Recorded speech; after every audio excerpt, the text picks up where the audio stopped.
بسم الله الرحمن الرحيم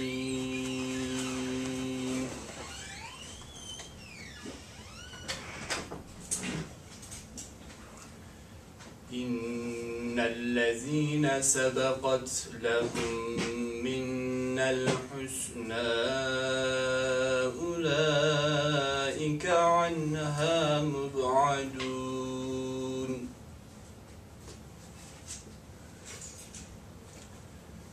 لا يسمعون حسيسها وهم فيما اشتهت أنفسهم خالدون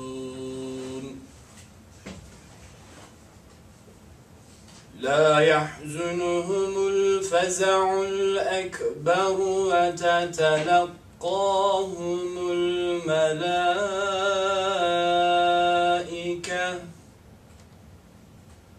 هذا يومكم الذي كنتم توعدون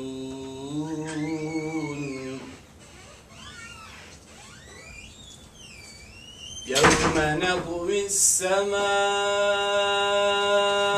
كطي السجل للكتب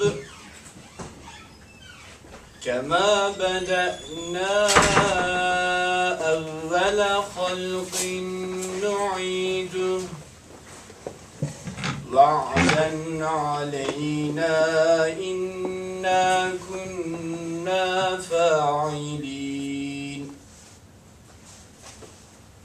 ولقد كتبنا في الزبور من بعد الذكر أن الأرض يرثها عبادي الصالحون إن في هذا لبلاغا لقوم عابدين وما أرسلناك إلا رحمة للعالمين صدق الله العظيم. الفاتحة.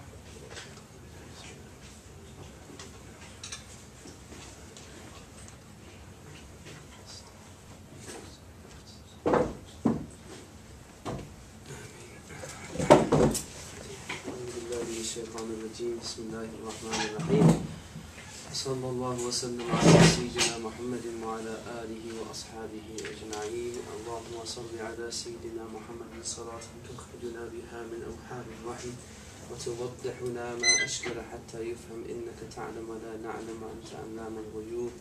السلام عليكم ورحمة الله تعالى وبركاته. Alhamdulillah, thank you very much. Always, what a surprise. Alhamdulillah. Very nice.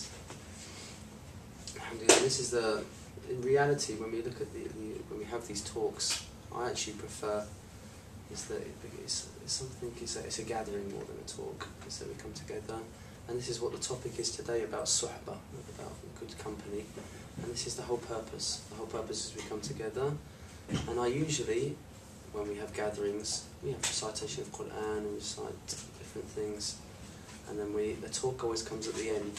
Why? Because we've softened the hearts and we're ready to receive and accept something. When we come in, we've still got the dunya in our head and in our hearts, and it takes a bit of the Quran to be recited or some dhikr to be recited in order to prepare the mind, in order to actually take some benefit from the words that are being said. So alhamdulillah, I've forgotten your name, sorry, what's your name again? Aidil. Thank you very much for that. And so the topic tonight is the importance of good company, and the nature of the human being is that he needs company. He can't live without company. They've done research. Someone did it before, previously in one university, I think it was, where they took some animals and they said that they don't need any care. When they're infants, they don't need to have any care, and all this touching and feeding, and it's not necessary for the child when it grows up. And so they did the tests, and they found that these animals actually died You know, they died because they had no, even though they were being fed and so forth, that they weren't getting that affection, they weren't getting that touch, and the company is that they died. And this is the reality of the human being. And the Arabic language is the most amazing thing about this language we have, and it's our language. It's the language of the Muslims. And the beauty of language is that you're not just learning a language so you can convey something or listen or understand. Language itself brings a whole understanding behind it, a whole philosophy behind it. And so Arabic, when we study Arabic, we actually understand things as they truly are, the reality of things. When for example, I speak English and I can speak classical Arabic. It's a bit rusty now, but because I learned Moroccan dialect. And Moroccan dialect is a very hot language. Moroccans are very hot people and fine. And the English are the complete opposite, where I come from anyway. I don't know if Yorkshiremen are. But where I'm from, down in Kent, we're very reserved, placid people, depending on your upbringing. But I can say things in Moroccan dialect that I wouldn't dream to say in English. You know, basically I can get into a taxi, and if I'm not happy with something, I'll start, you know, having a bit of banter with the taxi driver. While if I'm with a taxi driver in England, I'm so reserved, I'll probably just let him get away with it. You know, this is just so language. Probably the same thing in Punjabi. You can say things in Punjabi that you probably would never say in English. Okay. Or so forth in Arabic, whatever language, okay? And so, because what language does is it gives you an opening to a different realm, you know, a different way of looking at things and different way of perceiving things, and language actually affects your thinking, okay? Language, and a good example is that, if we look at the word in English for state, I mean like a country, a state, the word state, isn't it? It's what state means. It usually means something fixed and doesn't change, usually something that's firm and doesn't change. While in Arabic, what's the word for a state? It's a dawla. A dawla means it comes and goes, you know. I've got Hafiz now, so when I was studying in Morocco, I noticed my teachers, they're all old men, and some of them, their Quran had gone and they'd forgotten it. So what they used to do is they recite the first line and then go, Zid, increase, you continue, as if he knows it, he just wants the students to read. In reality, he'd forgotten the first, and he only got the first bit in his head. وَتِلْكَ الْأَيَّامُ نُدَوِّلُهَا بَيْنَ النَّاسِ. These days, this word, isn't it, tadawul, that it comes, these days, we give them, it's an exchange from one people to another, it comes and goes, okay, this is the nature of a dawla. And so that completely changes your whole perception, doesn't it? If a politician comes in or a government comes in, they realise one day we're not going to be here. While the English state, they think, no, we're going to be here for good, and we're going to try to be, you know, establish ourselves for good. And that affects your whole mentality of how you go about things. And so if we go back to this concept of language, insan, isn't it? The word insan, there's different of opinion about what the root comes from, because in Arabic, as many of us know, it goes into 3 different letter roots, Arabic. And from insan, there's one of them is that it comes from the word uns, isn't it? Uns, anisiyat nasul, which means to find solace, to find peace, to find an affinity. And so showing that the human being, the very nature of the human being is it's going to find peace with something, or an affinity to something. Now that could be good, or it can be bad. And so we have to make sure we direct it towards something that's positive. And Allah subhanahu wa ta'ala, that's the way He's made us, is that everything in His creation can be used for good or for bad. It's just about how you use it. And the only thing that's really evil is our intention. The creation itself is not evil. It can be used for good or bad. It just depends on what we do with it. It's like a sword, isn't it? We can use it to defend, or we can use it to oppress people. And so this is why we hate the act, we don't hate the person. You know, when someone does something wrong, we wish good for that, but we say Allah guide them and we wish good for them.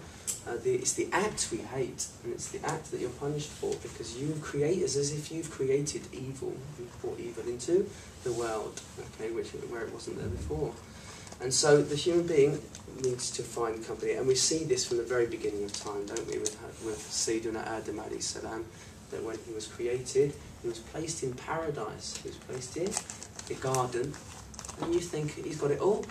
And what's he need? But even then, even though he was placed in the garden of all these delights, he still craved for a companion. He still craved for a companion. And so Allah subhanahu wa ta'ala, knowing his nature, he created Eve, Hawa alayhi salam, in order for him to have a companion.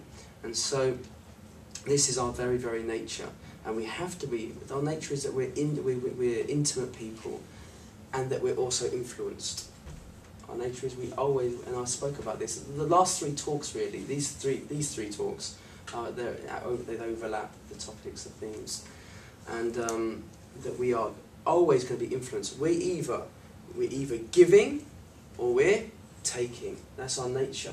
It can't be one of other. There's no other option. Either we're giving or we're taking. We're influencing or we're being influenced. And everything from that person influences us. It doesn't even matter if they're not speaking to us. Their state influences us. And we can feel this. This is a reality. You sit with someone, you know, there's one person that winds you up. Okay?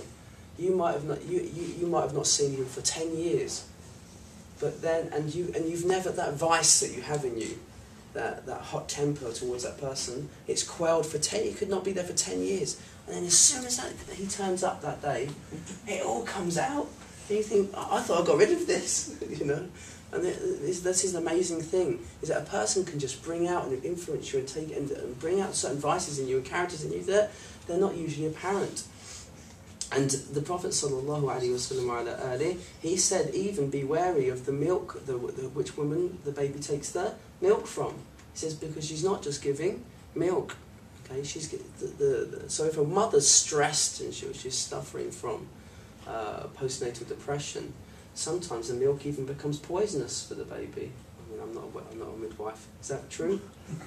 But that's what I've been told. Okay, so it can even become poisonous for the person, the baby, and that's a wisdom that it becomes poisonous, because he doesn't want to be drinking that milk. If the mother's depressed and stressed, she's giving not only milk, she's giving stress and depression to the baby, and so it's influenced.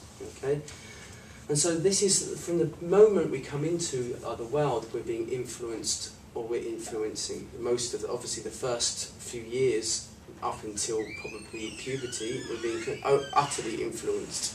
And there's no really us influence others. And another example of where the importance of company, I'll just wait for that.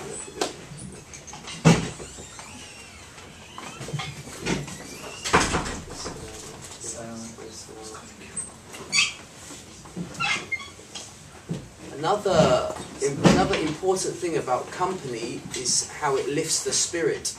Okay, you can be down, completely depressed, and someone comes into the room, and they are someone of that, you know, that they're very optimistic people. They can instantly change that person's personality. Okay, that person was completely down, depressed, and then someone who's very optimistic in life sits down, and he can just have a general chit chat with the person. He might not even address their problems, but when that person's left, they say, "Oh, I feel a lot better now." Okay. So look at the effect. And also, that when you pray your prayer on your own, when you pray alone, you're in a room, and we spoke about this, I think it was the first talk, wasn't it? Someone asked me that question. Is that you're in you're praying on your own, and it just might become habitual, isn't it? You just Allahu Akbar, completely habitual. Someone walks in the room, what happens? Back straight, yeah? I'll make sure this one's a good one, okay? It's our very nature. There's something blameworthy there, but that's our nature, is that we're affected by company, and it lifts us up and it inspires us. And so it's just we don't see that trait within us as something negative. It's just you have to fuel it towards something that's positive. And all our characteristics that we have are positive. We can direct them towards something that's positive. Even things like jealousy. Jealousy can be made positive. Okay, you have jealousy. For example, jealousy for your religion. You don't want to see people, jealousy for your reputation. You don't want it to be ruined.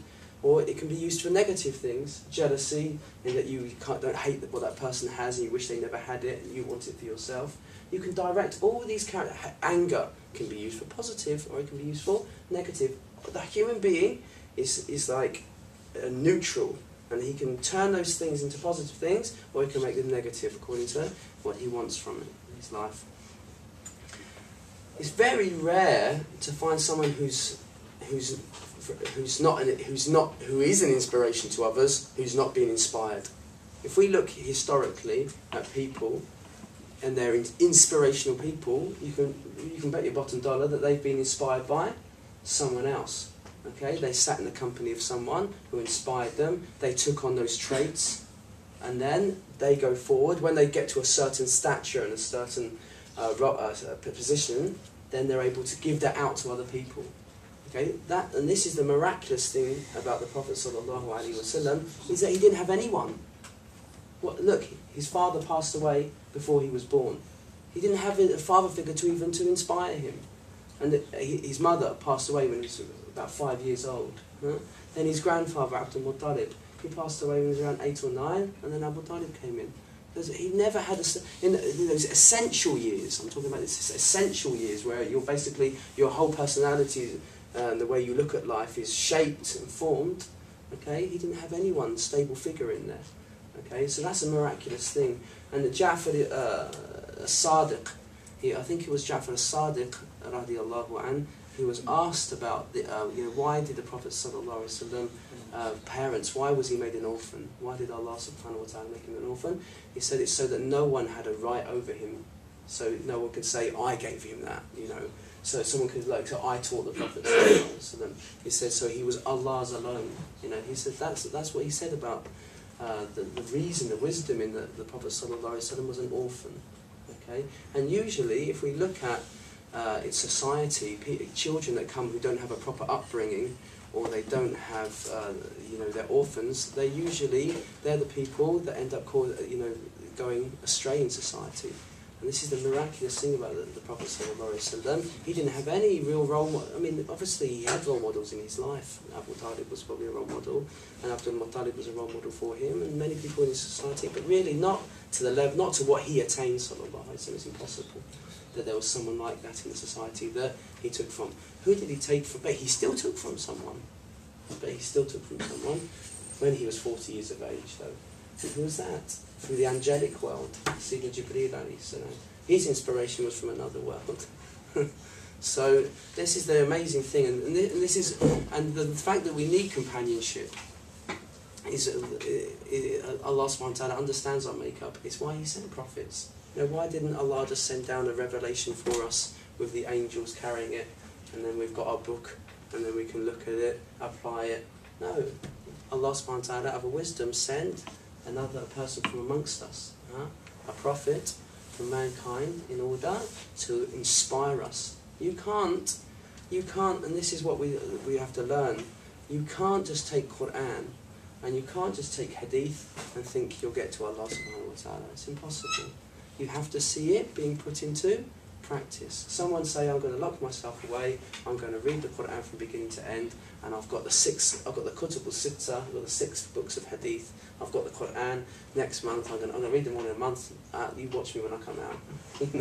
I'm going to change the world. It won't work. Why? Because you need a living example. You need someone with you in order that's applied that, so that you take those traits and you mimic them, and they become traits of your own, and then you go forward. It has to be put into practice, and this is why we have teachers, this is why we have universities, this is why we have schools, in that you have someone who's taken that knowledge, who's taken that knowledge, and then they can show it to you in a practical way, and so that you can actually change yourselves and change the society around you. Okay, and that's why, in reality, is that why the companions were called the companions? They were Ashab Rasulullah.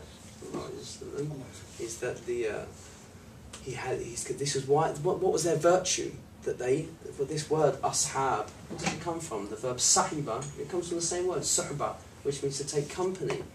Okay, they took the company of the Prophet ﷺ and took those traits of his, and then they went forward into the world and spread those traits. And this is our, in reality, this is our role in this world, is to find our whole purpose in life, to benefit, is to seek out traits, positive traits, and you snatch them. That's how because they say at-tiba' tasriq at-tiba' in Arabic. Natures steal natures. That's what you're doing. You're grabbing. You're snatching, or they're snatching off you, or someone's snatching off you. Your whole purpose in the day is to go and Allah subhanahu wa ta'ala manifests things for you. You see something positive. And it could be in anything. It could be in a Muslim, a non-Muslim, even in an animal. Ponder upon the animal kingdom, on the world, the plant kingdom, and you'll see their trend. Say that sort of quality I like, and you take that. That sort of quality I don't like, I leave that. And that's how we should be in our day. We wake up, okay, and we have purpose, and we go forward on our day and taking things. And so it's fundamental that we take good company. That's why we're here. And so that we can purify ourselves and purify ourselves until we're ready to meet our Lord. And Malik ibn Anas, who's radiallahu anhu, he sums this all up because he was a young boy, wasn't he, at the age of 11, and he took the company of the Prophet. He took the company of the Prophet for 11 years. For 11 years he served the Prophet. His mother, she took him. His father had not accepted Islam, and he left Medina. He ran from Medina because he didn't want to accept Islam. And she gave her son to the Prophet and said, "He's yours." And he served the Prophet. So see what he must have seen, what sort of things he had taken from the Prophet.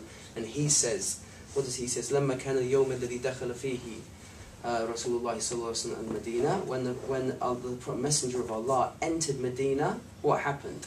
أضاء منها كل شيء. The whole city and everything in it lit up. He says it became radiant. He says ولما كان اليوم الذي مات فيه أظلم منها كل شيء. And then when he passed away, sallallahu alaihi wasallam, the whole city went into darkness. Every single aspect of it, just a one personality lit up the whole of a city. And then when he passed away, sallallahu alaihi wasallam, the whole city went dark. And then he says, which is the most interesting point here, وَمَا نَفَضْنَا عَنِ النَّبِيِّ صَلَّى اللَّهُ عَلَيْهِ وَسَلَّمَ أَيْدِيَنَا حَتَّى أَنْكَرْنَا قُلُوبَنَا. And it wasn't as soon as we'd lifted our hands up from the dust and wiped our hands clean of the soil of burying the Prophet sallallahu alaihi wasallam, it wasn't to that point. As soon as we'd done that, we didn't even recognise our own hearts. We didn't even recognise who we are, the state we were with the Prophet sallallahu alaihi wasallam. And then once he'd left us, we felt like we've completely changed. We didn't even recognise how our hearts are completely changed in that moment. So this shows the importance of company. And once that company is taken out, what sort of effect it can have. And this worried the Sahaba. The Sahaba, they were aware of this even in the time of the Prophet sallallahu alaihi wasallam.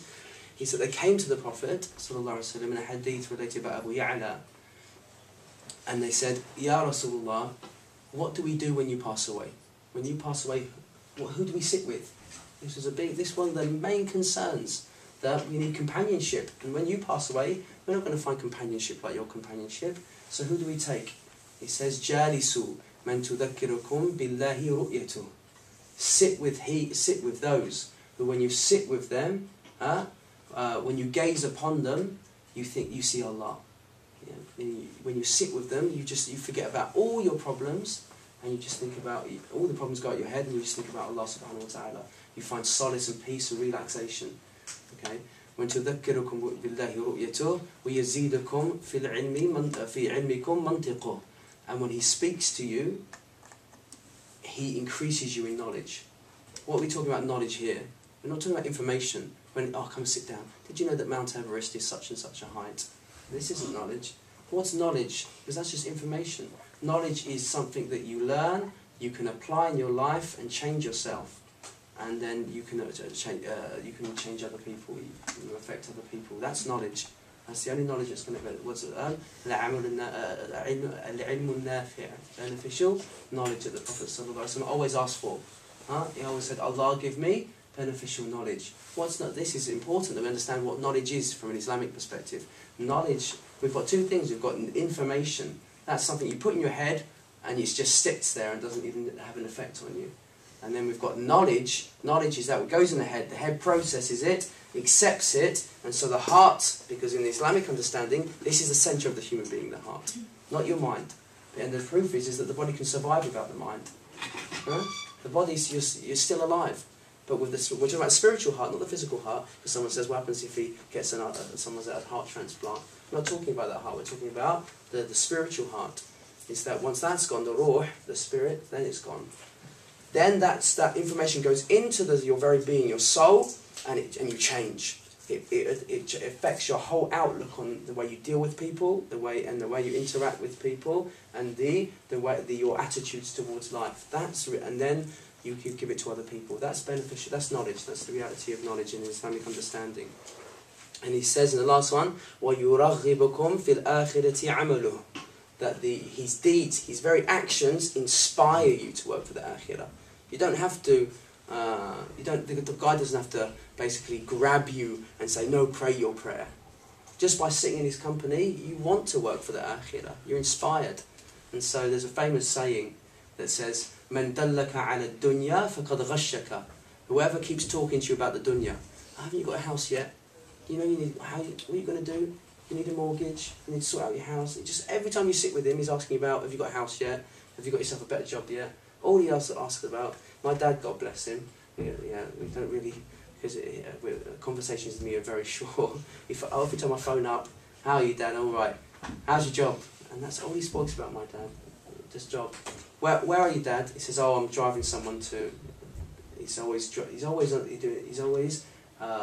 got a taxi firm and he drops people off at airports. Every time I phone him, he's on a job. Okay, that's all he knows in his life. He's got to about 60. He's about 62 now. And he's got no purpose in life apart from filling his time with things. If he's not in the taxis, he's down at Tottenham Hotspurs watching the match. Okay, he's got a season ticket. He's got 2, just in case someone might come along with him this time. Yeah. He's got some hope I might come down to London and go to a match with him. This is all he fills his life with. He's got no purpose. Okay, and so what we need. I don't know where we're. مَنْ دَلَّكَ عَلَى اللَّهِ فَقَدْ غَشَّكَ. Whoever keeps speaking about dunya has cheated you, because it makes you worry and stress about the dunya even more, and so that when you get to the grave, you think, I've got nothing with me. I stressed all myself until I died. That stress even killed me, and now I'm in the grave because of it, and it's not benefit. I've not gotten anything from it. He says, وَمَنْ دَلَّكَ عَلَى الْعَمَلِ فَقَدْ أَتْعَبَكَ. And whoever keeps talking to you about do this, do that, do this, do this, do that, do that, he's going to wear you out and tire you out. He says, but مَنْ دَلَّكَ عَلَى اللَّهِ فَقَدْ نَصَحَكَ. But whoever directs you towards Allah, he's giving you sincere advice. He just speaks about Allah with you all the time, and that just you fall in love with Allah, and you want to do all those deeds anyway. But if someone says, you should fast this day and pray this prayer, and you need to do this and do this, you're running around. You don't even know why you're doing those things, and you get more stressed. But when someone just keeps talking to you about Allah subhanahu wa ta'ala and your relationship with Allah subhanahu wa ta'ala, you become inspired, and you do all those things, but you do them now with a different attitude. You do them with love of Allah subhanahu wa ta'ala. I think the heating needs to be turned down in here because I've got people dropping off. Either I'm boring you or the heat's too much. And so this is the nature. And the Prophet ﷺ, he even described this. He says, be wary in your company. I'm feeling very hot anyway, so I might join them. As it says, they have an effect on me. Is that مثل الجليس الصالح والجليس السوء. The Prophet ﷺ described this. He says the likeness of a righteous companion and of a bad companion. كمثل صاحب المسكي وكيل الحداد.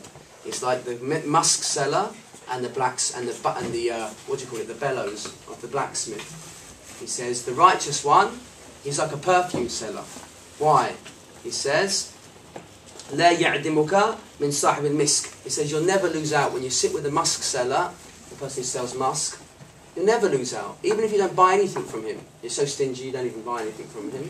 You just go over there. You come away smelling nice. Which what's the metaphor here? It's of good character. Good character is like perfume. Because if you sit with someone with good character, and then you go somewhere else, someone can see that, and they can smell it. They say, "Ooh, that's not. You've got some qualities. I feel uplifted by you. Where did you get that?" You say, "Oh, I was with such and such." And you're like with the perfume, someone smells it. "Oh, that's really nice. Where did you get that?" And then you go to the perfume seller and you get some. Like with good character as well, is that they go back to that and they went, I want to sit that person and I want to change myself. And then he says, إِمَّا أَن تَشْتَرِيَهُ, either you buy it from him, something, أَوْ تَجِدَ رِيحَهُ, or you find at least a scent from the musk seller. And this is really important, this point, is that this way of getting affected, that your character is from, that you take it from people who also have taken it from someone. أَوْ كِيرُ الْحَدَّادِ, but the similitude of the person of bad character is like the blacksmith, the bellows of the blacksmith. Either he's going to burn your house down, and what's your house here? It's your heart. Your heart. The house is a similitude to the heart. Is that he either destroys your house completely, or your garments, or your outer character.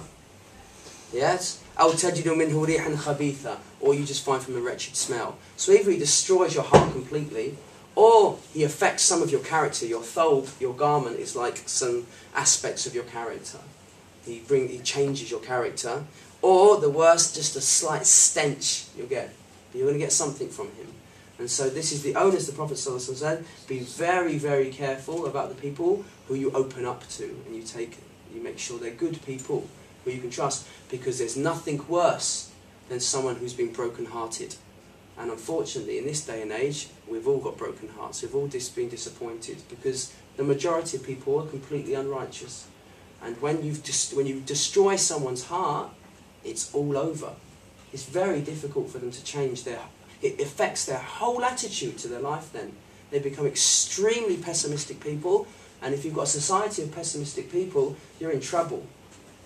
That's a big thing. Well, that's the wisdom in a woman having a wali. She has a guardian, and he makes sure that she is looked at. The person that comes forth for a marriage proposal, that he's there to guard her and protect her. Because if you let the woman, the young girl, go out herself and choose her spouse, and she develops a relationship with that person even before marriage, and then it all falls through, she's completely destroyed that woman. You know, that's a fact. Is that, you know, for example, in English society, it's that when with girlfriends and boyfriends, the girl, the first loves, there's nothing like that, even for the boys as well. Okay? There's nothing like the first love. Okay? Some of you might know what I'm talking about. Okay? If you're not married, I hope you haven't.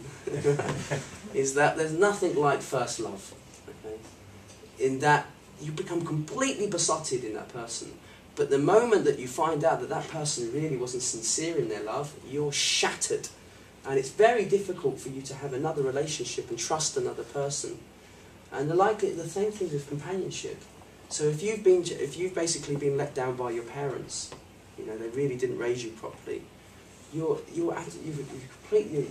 can't. It's very difficult for you to have an optimistic look at someone who you can look up to anymore after that.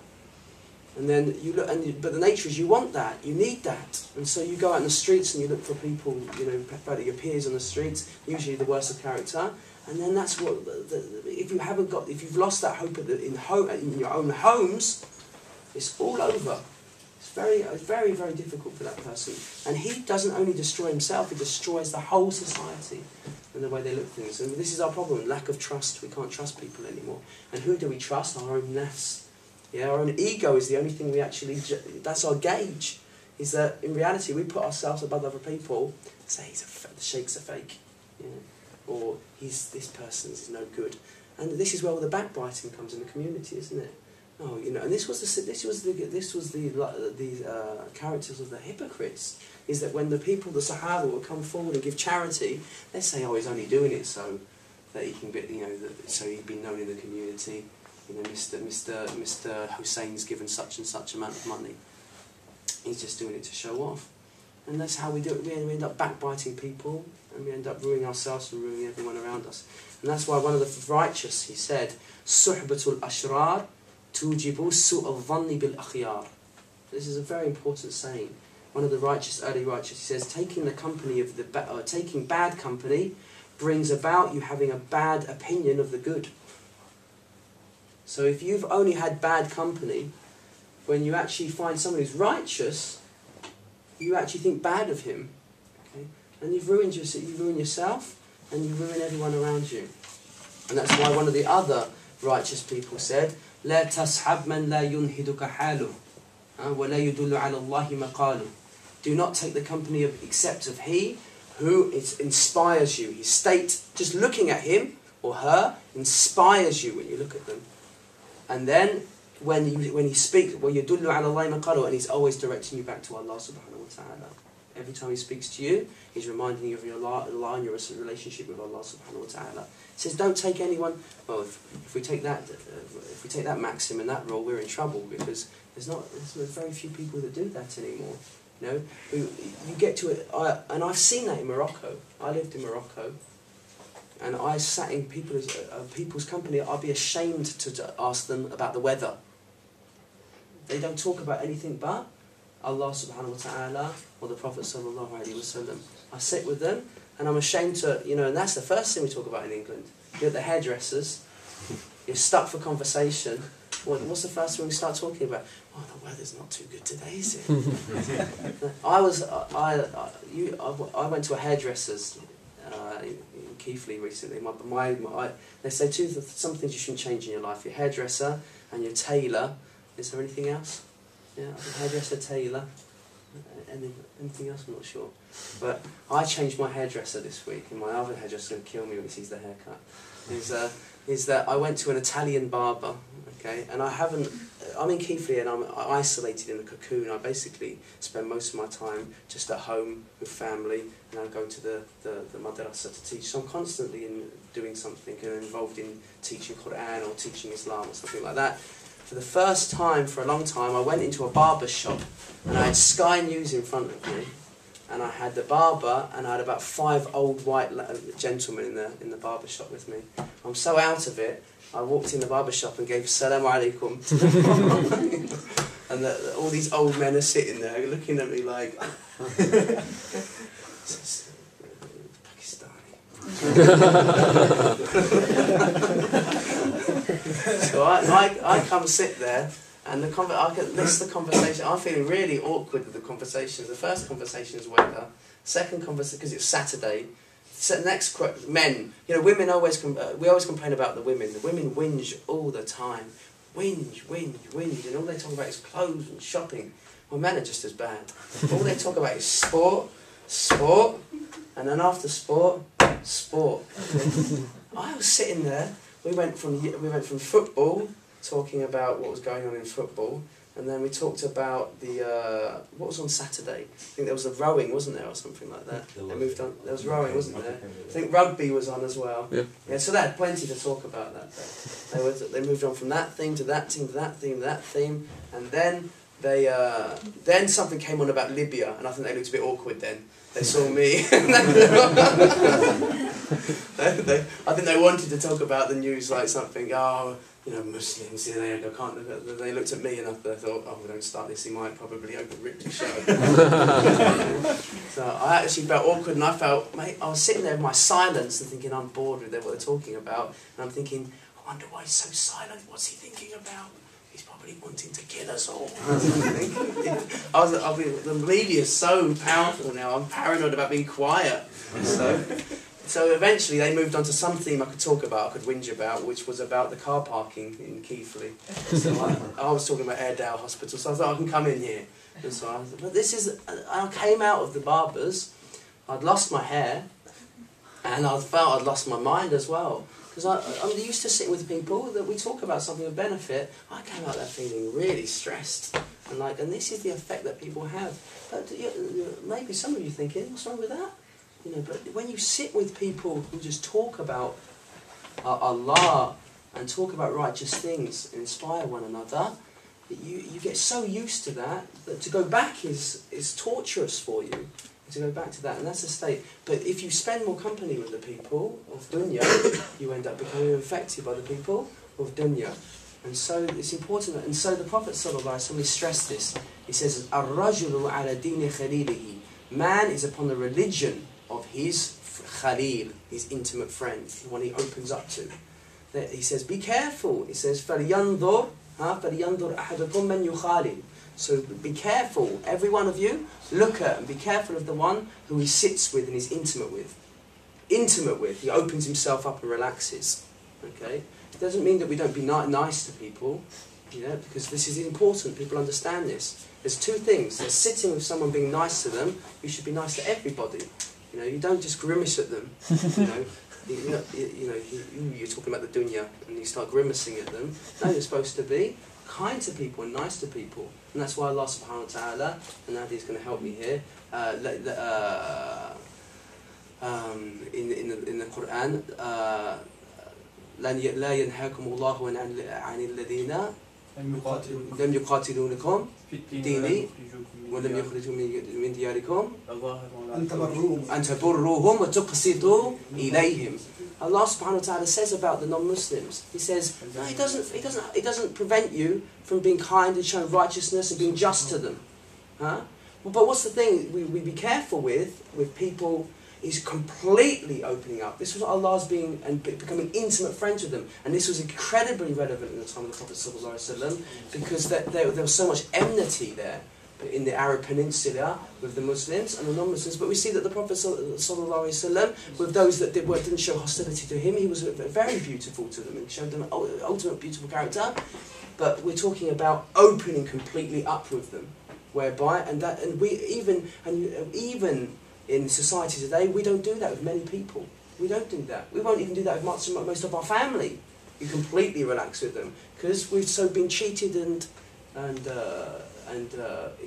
treated badly by them that now we're very cautious about, you know, who we actually open up and we're very close to. How many can you say that you've got a best friend, you know, that you basically spend all the time with and you open up with them and you feel so close to them and stuff? They're few and far between friends you can do that. And so the Prophet ﷺ says, be very careful about that, because it's going to have effect. And then in one hadith, in one relation, it's جَدِّدُوا إِيمَانَكُمْ بِكَثْرَةِ الذِّكْرِ لَا إِلَهَ إِلَّا اللَّهِ. In another relation, جَدِّدُوا إِيمَانَكُمْ بِمُلَاقَاتِ الْأَحْبَابِ. That renew your faith. How do you bring life to your faith? By meeting with your beloved ones, those who you have love for and remind you of Allah subhanahu wa ta'ala. That's how you come to life. Yeah, one of my teachers, he's an old man, he's about 90, and he's very sick, he's got diabetes, and sometimes he's even bedridden.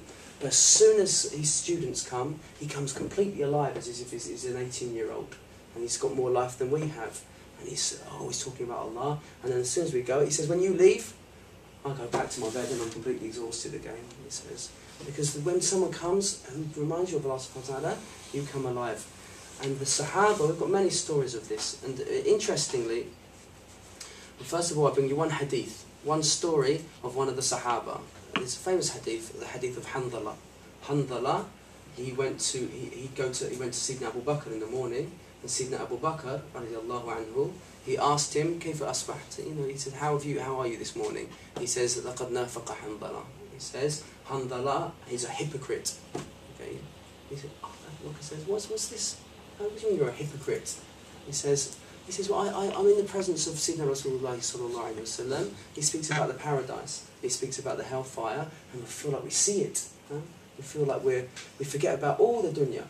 He says, and then when I get home and I start mixing with my family and my children, he says, and there I am shouting at the missus, shouting at the chickens, you know, everything. You know, I forget everything. I forget about those states. And Sayyidina Abu Bakr, he says, oh, I'm at this state as well. They say this, the commentators on this, says Sayyidina Abu Bakr, he just wants to know what Sayyidina Rasulullah is going to say, the dua, the remedy that he's going to give Handala for this. Because Sayyidina Abu Bakr was of a high station. And so they go together to the Prophet ﷺ, and they say, this happens to us. And the Prophet ﷺ, he says, look at the state. He says, if you were to remain on this state, the angels would come down to your beds and shake your hands in your beds and in the street. He says, but shay'an for shay'an. He says it 3 times. He says, little by little. He says time, then you grow and develop. And so look at this state. He says, and that if we're not constantly reminded, that we can fall back. And then the other is interesting. One of the famous of the righteous was called Abu Hussein al-Nuri. Abu Hussein al-Nuri, his teachings, the way he taught people, he says a lot of people in his time and age, they were saying that you need to cut yourself off from the dunya and completely isolate yourself from the people of the world. they've gone astray, and it's very hard to find righteous company. But he says, no, companionship is the most important thing. He says, because if you keep yourself alone, he says, you never know about the evils inside yourself. He says, you might think you're the most righteous of the righteous, and then when you actually go into society and you deal with people, you realise actually the dragon's still alive inside you. And so he says, no, company is the most important thing. But the condition, he says, of company is that you prefer that, you ithar. He says the most important thing, ithar. This word in Arabic, ithar, is to prefer someone over yourself.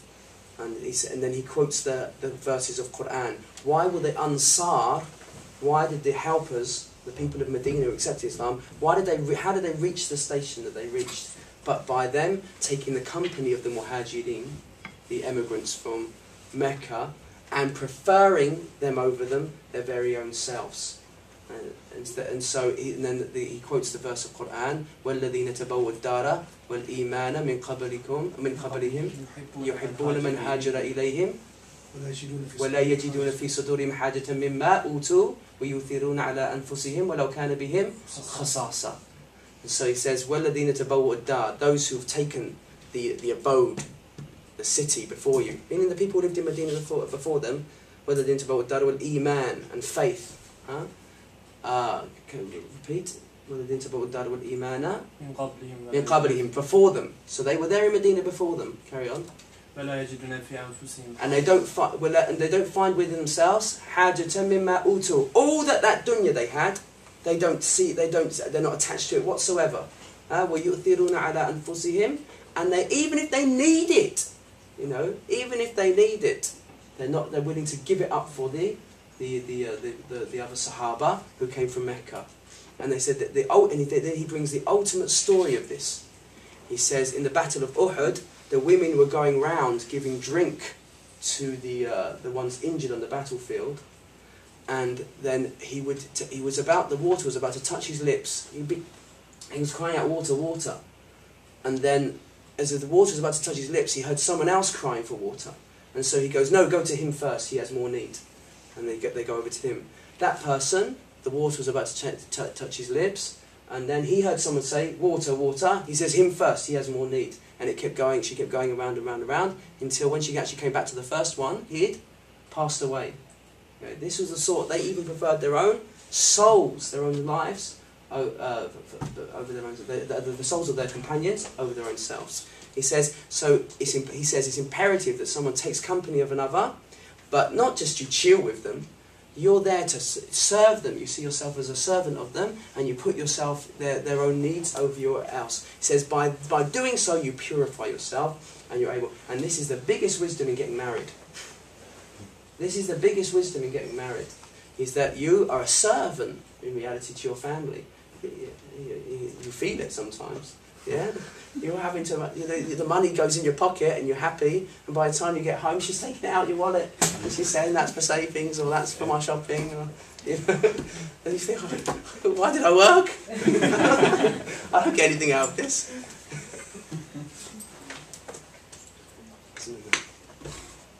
And so marriage, and some of the righteous says that some says don't get married, it's too much trouble.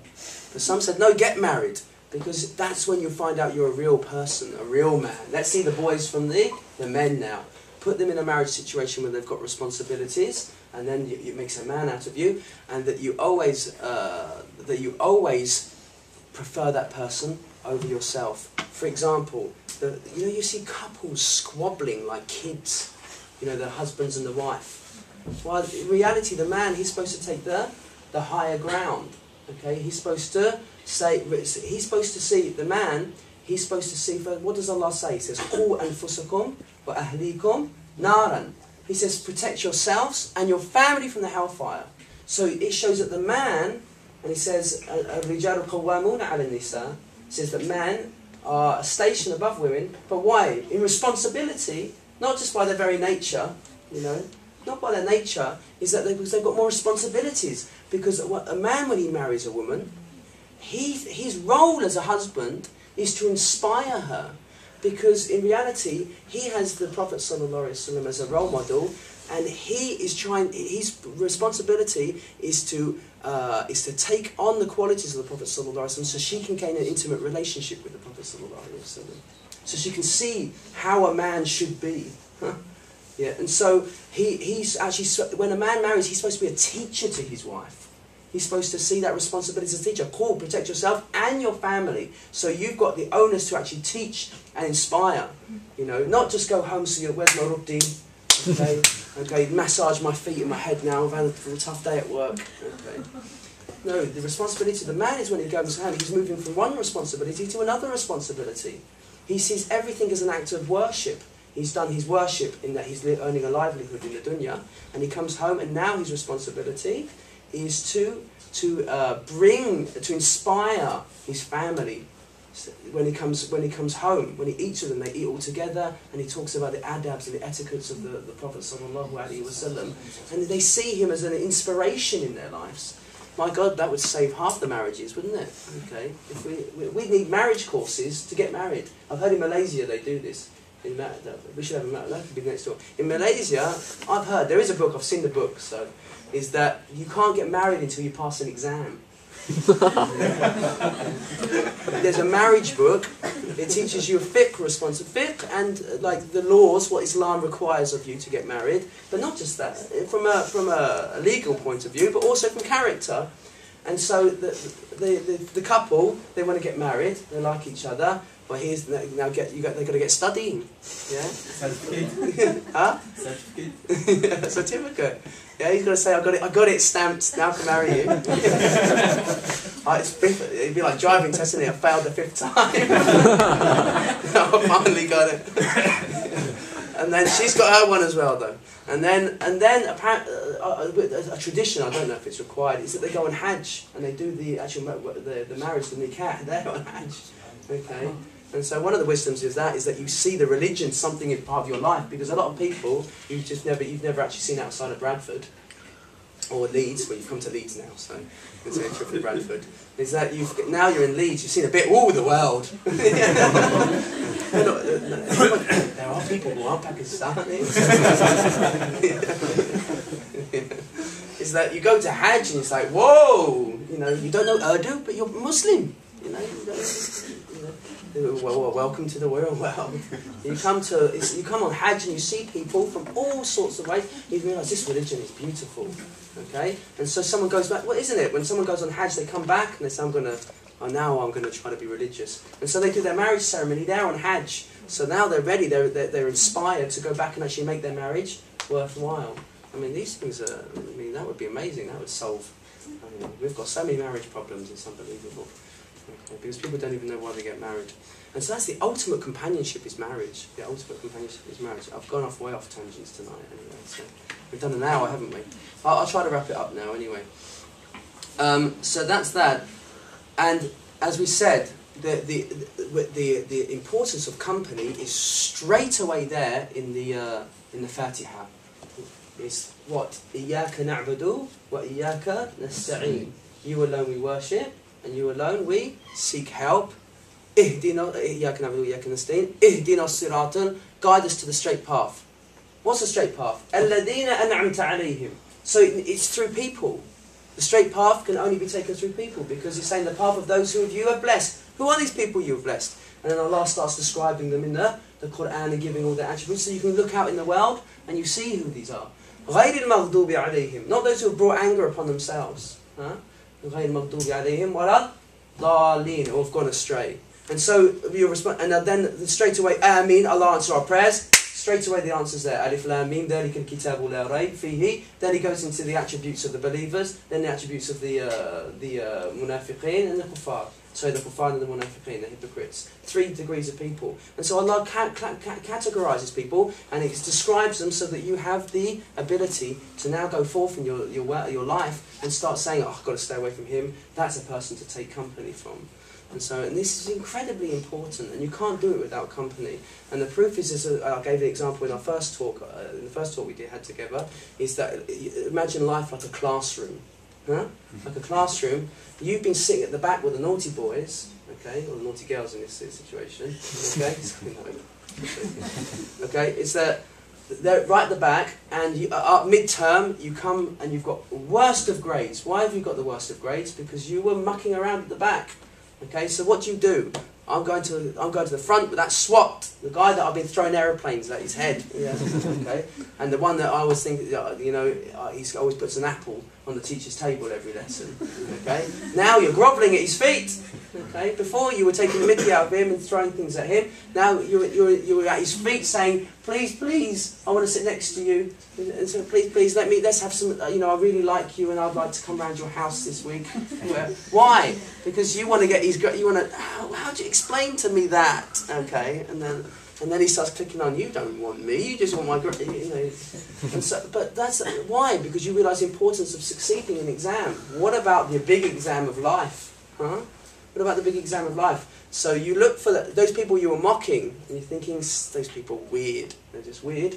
Now, the righteous, now you actually want to take from them because you realise things aren't going well for you, and the only way you're going to succeed is by sitting in their company. And so this is the importance of good company. And we don't really, one of the most important things is we don't really know who we are until we sit with people. And the biggest example is marriage, because all your worst traits come out when you're married. Okay, you can pretend to be, I can pretend to be Mr. Righteous, but I'm worried if you get a camera for when I'm at home with my missus. Okay, because there I am, like, okay, what's she doing? Okay, stop whinging at me, woman. Okay, she's all this. You're a slob. Okay, well, you're a whinger. Yeah. Okay. All these vices that come out when you're, and then you think, and the wisdom in that. Marriage is not supposed to be. I'm getting onto marriage. Marriage is not supposed to be a smooth Hollywood romance doesn't exist. Okay, it doesn't exist. The beautiful. If a man says to him and his wife are sitting there and says, "We've never once had an argument," I'll say, "That marriage is going down." that just means she's put the wall. She's stonewalling you, and she's just not speaking to you anymore. She's just blanking you now. And that's the husband. Yes, dear, the newspaper. Okay, yes, I'm listening.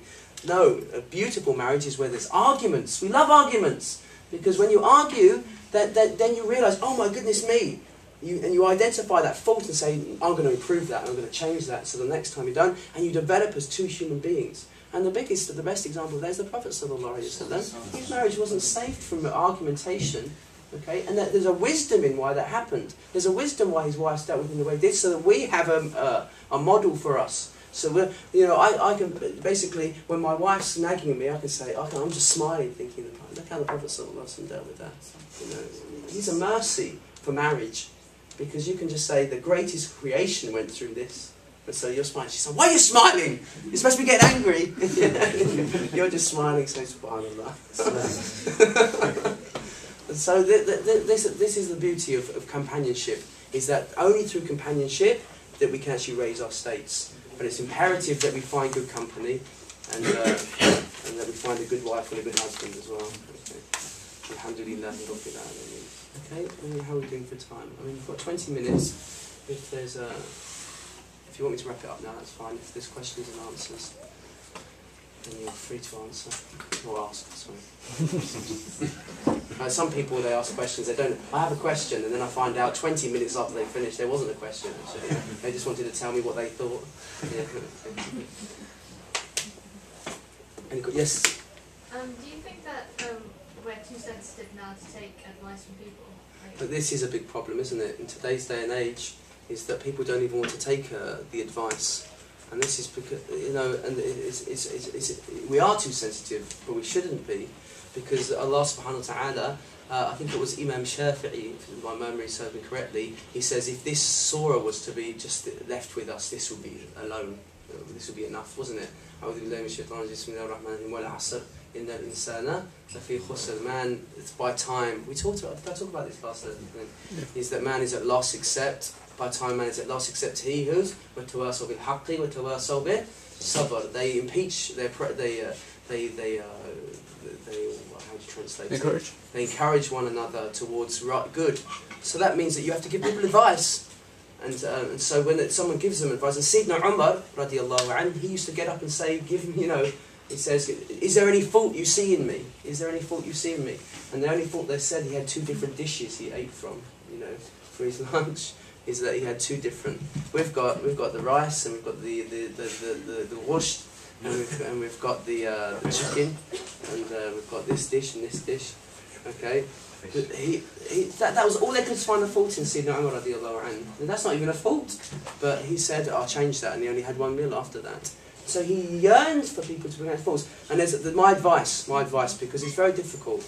This is how you take advice.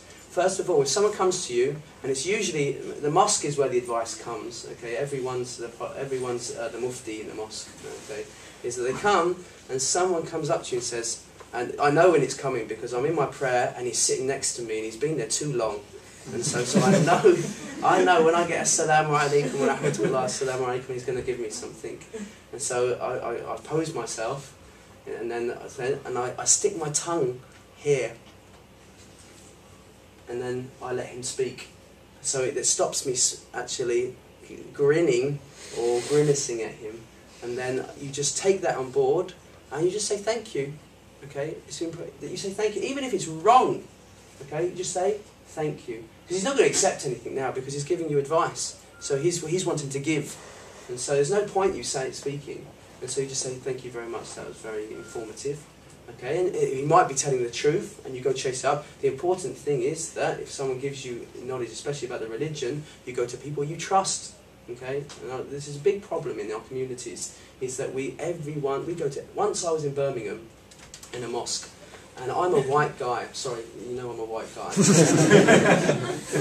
Okay, some says I could be Syrian or Turkish. Okay, could I? I don't know. I could. I've had that one as well. Is that I was making a wudu, and some brother came up to me, a Pakistani brother. He says, "Brother, I've just had a cigarette. Does that break my wudu?" I'm thinking, why are you asking me? I'm a white guy. I could have accepted Islam yesterday. Why are you asking me? Go and ask the Imam. That's his role. It happened to me in Morocco as well. I don't know why they do this to me. In Morocco, I was walking up. I was in the mosque, and the Imam's praying. He says, this person stopped me. This young guy says, "I'm travelling, and I usually pray 2, and he's praying for the Imam. What do I do?" Why are you asking me? Okay, you're supposed to go to people of knowledge who you trust. How do you know who I am? It's like if you're sick, you make sure you go to your GP.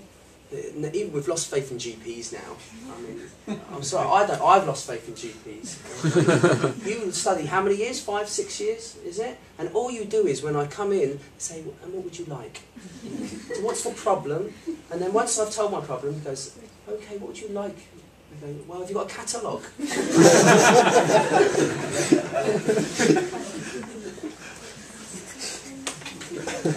You studied 6 years, and you're getting paid 100k, I don't know what you're getting paid, and all you're telling me, and no, this is the new method, isn't it? That you have to know your patient, and sometimes they want to. Why? Because we've lost complete faith in the GPs. We've got doctors, we don't even trust them anymore. We're in a society we don't trust anyone. This goes back to the sister's question. We don't trust anyone. Why? Because we've been broke, we've been disappointed so many times. But it's important that someone has someone that they can refer to in knowledge. One person. We do it in every walk of life. If I'm an Arabic teacher, yeah, you go to your teacher to get the answer. Yeah, if you try to study Arabic with 5 teachers at once, you're going to be all over the place. GP, he knows your history. He knows what your family may, generally. Okay, some of the Uncle G's are a bit. Okay. My wife says that her GP, I was told it was eating salt and vinegar crisps that was the problem. Okay, I don't know why. But you have a GP that knows your family history and you stick with him. You don't just go everywhere and ask information. This is the problem we've got. And so that's very important. And then when someone's given advice, we take it. Because if we don't accept